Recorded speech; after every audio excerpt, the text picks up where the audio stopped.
Bendiciones para cada uno de ustedes. Para mí es un gusto saludarles nuevamente y darles la bienvenida a una edición más de Reavivados por su palabra.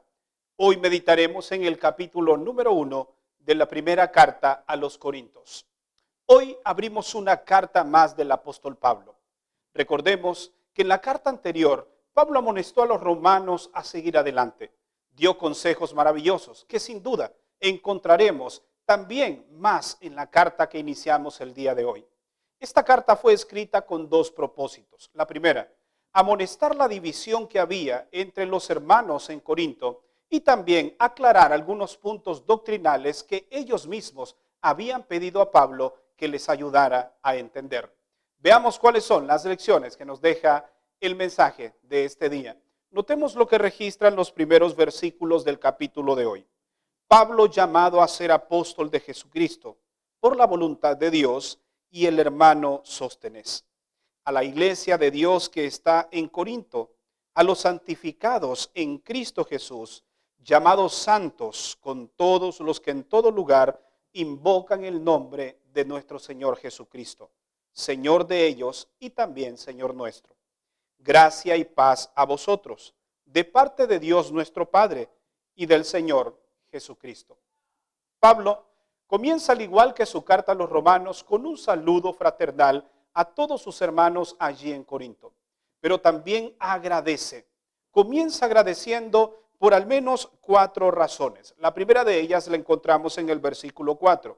Él agradece por la gracia que Dios ha manifestado a su pueblo a través de Jesucristo. Una segunda razón por la que agradece la encontramos en el versículo 5. Por la riqueza espiritual e intelectual que ellos habían recibido gracias a la influencia y la manifestación del Espíritu Santo. Una tercera razón la encontramos en el verso 7, por los dones recibidos, que serían para edificación de la iglesia. Y en cuarto lugar, lo encontramos en el versículo 8, porque finalmente Dios sostendría a su iglesia para triunfar hasta el fin. Nosotros debemos, al igual que Pablo, también ser agradecidos. Recordemos que la gratitud se manifiesta cuando guardamos no en nuestro corazón, no en nuestra mente, sino en el corazón.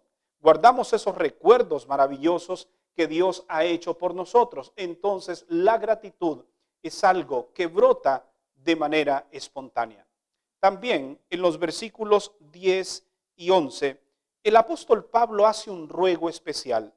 Os ruego, hermanos, por el nombre de nuestro Señor Jesucristo, que habléis todos una misma cosa y no haya entre vosotros divisiones.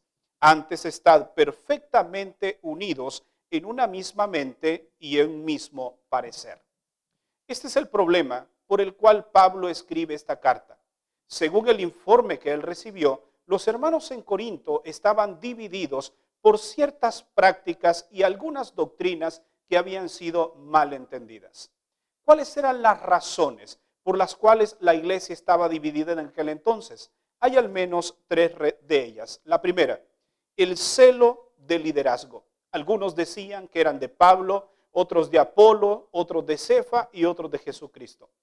La segunda razón por la cual había división era por la falta de conocimiento doctrinal. Muchos de ellos no entendían algunas cosas de la palabra de Dios, las transgiversaban y otros que les enseñaban de manera incorrecta. Una tercera razón es por la falta de enfoque en la misión.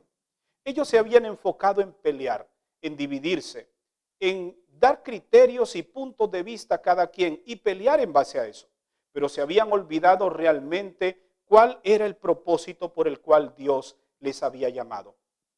Es por eso que Pablo les dice en el versículo 22 y 23, los judíos piden señales y los griegos buscan sabiduría, pero nosotros predicamos a Cristo crucificado, para los judíos tropiezo y para los gentiles necedad.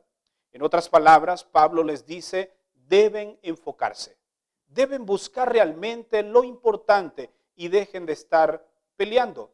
Nosotros debemos predicar a Cristo y a este crucificado. Para finalizar, quiero llamar tu atención a un último versículo, el que encontramos en el versículo 30. Pablo dice, de él viene que vosotros estéis en Cristo Jesús, quien nos fue hecho por Dios sabiduría, justificación, santificación y redención. Este es el tema central que la iglesia de Corinto debía predicar, que hay un Dios que salva, que hay un Dios que restaura, que hay un Dios que quiere hacer todas las cosas nuevas, un Dios que justifica, un Dios que santifica y un Dios que glorifica. Esos son los tres pasos que abarca el proceso de la salvación. Hoy en día la gente necesita saber que hay perdón en Cristo Jesús y que una vez que vienen a Cristo pueden vivir una vida en santidad, tomados de la mano de Él. Y si hacemos esto, finalmente seremos glorificados en ocasión de la segunda venida de Cristo Jesús. Así comenzamos este hermoso estudio de esta carta. Y hoy el Señor también nos manda a nosotros a que no existan divisiones dentro del pueblo de Dios. Al contrario, que nos unamos bajo un mismo propósito, predicar a Cristo y a este crucificado. ¿Te gustaría ser un instrumento en las manos de Dios para hacerlo? Si es así, te invito a que inclines tu rostro. Vamos a orar. Padre, gracias te damos por la oportunidad que nos brindas de una vez más escudriñar tu palabra, de abrir una carta más. Y gracias porque hoy nos amonestas a permanecer en la unidad, a hacer a un lado las divisiones y a predicar el evangelio a tiempo y fuera de tiempo. Úsanos como instrumentos en tus manos.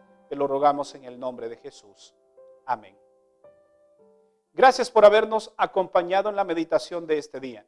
Recuerda que mañana estaremos nuevamente aquí para una edición más de Reavivados por su palabra. Que Dios te bendiga.